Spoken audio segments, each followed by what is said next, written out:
Welcome to Whisperwood Stories. Today's r/nosleep story is yet another one from user abalonetea. Let's begin.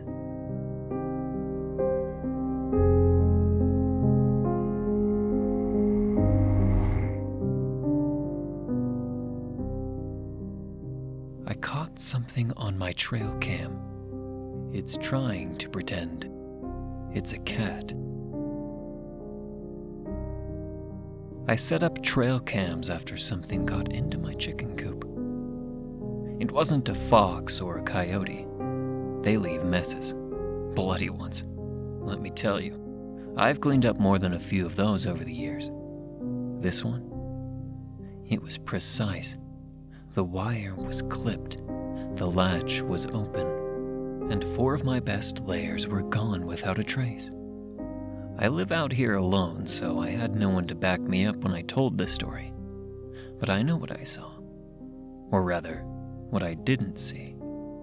And I didn't see no damn coyote. You sure about that? Hayes asked, down at the general store. I know what a mess they make. Someone stole them. Who's out there stealing your hens, Carrie? I don't know. I slapped my money down on the counter. That's the point of the cameras. I'm going to see who took them. Hayes looked amused. You think that your chicken thieves are gonna come around a second time? Yes. And if they don't? Just give me the damn cameras. And up they went. The first few nights, I caught the usual critters. Raccoons scuttling through the underbrush. A few deer passing through, even a bobcat slinking along the tree line. But they didn't clip the wire and cleanly steal my hens, so I let them be. It was 5 nights before something else came onto the screen. At first, I thought it was a mountain lion. Big, sleek, moving low to the ground with purpose. It padded right through the frame of my western-facing cam at 2:47 a.m. Something about it was off. The legs were too long. The way the skin bunched around the joints looked unnatural. Like it had extra folds it didn't know what to do with. And when it turned its head slightly, the eye was all wrong. Too round, too bright. Like a human eye, catching the light. I convinced myself I was seeing things. Low resolution, bad angle, maybe even a trick of the light. But I kept the cameras up. The next night, it came back. This time I got a full body shot. The skin around its shoulders was peeling, like an old leather jacket stretched over something too big for it. I could see the wet sinew beneath, the way it glistened under the moon. The face was the worst part. It had the shape of a mountain lion, but the edges didn't sit right, as if it had been pulled too tight. And the mouth turned to the camera, and it smiled. Then it was gone, vanished into the darkness. I had proof for it, but I knew in my heart whatever I'd caught on film was the culprit. That creature. It was the one that took my hens. Just my luck that it wasn't the local kids bored and looking for something to do. Just my luck it had to be whatever that was. I didn't sleep that night. I kept the shotgun by my bed, every light in the house on. My closest neighbor is 6 miles out, and I wasn't about to call the sheriff over a mountain lion with a weird face. But I didn't shut my eyes once. It was just wrong feeling to do that. You're letting it get to you, Carrie? I exhaled. Acting just as bad as when you were drinking. Got yourself jumping at shadows.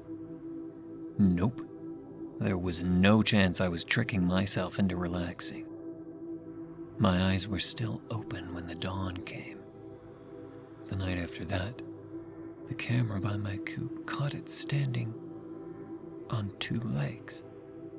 It was blurry, sure, but the shape was unmistakable. It had the hind legs of a big cat, but its torso was wrong, too long, too thin. The skin had sloughed off in places, leaving exposed ribs and raw muscle. The face, it wasn't a cat's anymore. Does that make sense? It still had the skull of a cat, the ears, the fur, but the fur was sort of slipping back like a hood, and the muzzle had been twisted up somehow, or bent down, or just car hit broken in a way that let the smile get wider, the mouth gaping open in a way no animals should, and the eyes, no doubt about it, human. It looked at the camera again, and then I watched as it took its hands and snapped the chicken wire with its bare hands. I ran out at dawn, yanked down every camera, and dumped them in the shed. I figured if I ignored it, it would go away. Childish? Sure, but what else could I do? Go out there and face it? Just the thought had me shaking in my boots, so I told myself I was seeing things, that I had been awake too long looking for something that wasn't there. This morning, I found the last remaining trail cam sitting on my front porch. I know I didn't put it there. I hadn't even looked at the footage yet. My hands shook as I clicked through the files.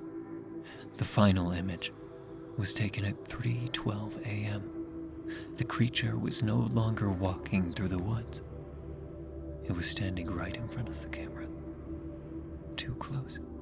Its torn skin hanging in strips. Its mouth was open wide, its lips peeled back, revealing rows of jagged, uneven teeth. And its eyes, they were staring right into the lens, into me. Then, in the last frame, it screamed.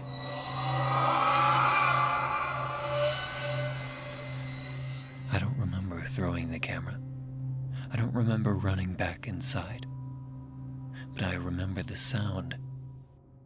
It wasn't caught on video, but I heard it. A high, keening wail, like metal tearing, like something forcing its way through flesh that was never meant to hold it. I haven't left the house since. I don't know what it wants, but I know one thing. It's watching me now.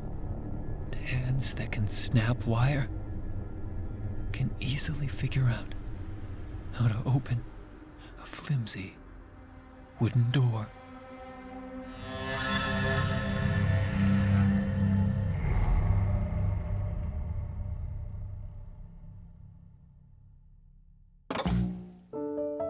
Thank you for listening to Whisperwood Stories. If you enjoyed, don't forget to comment, like, and subscribe down below. Do you have a story that you'd like me to read here? Consider commenting or sending it to whisperwoodsubmissions@gmail.com. The story in this video was read with the author's permission. Thank you again for listening, and be sure to check out the original Reddit post. Want to support me? Check the link below where you can leave a tip if you wish. And remember, don't let the shadows get too close. Good night.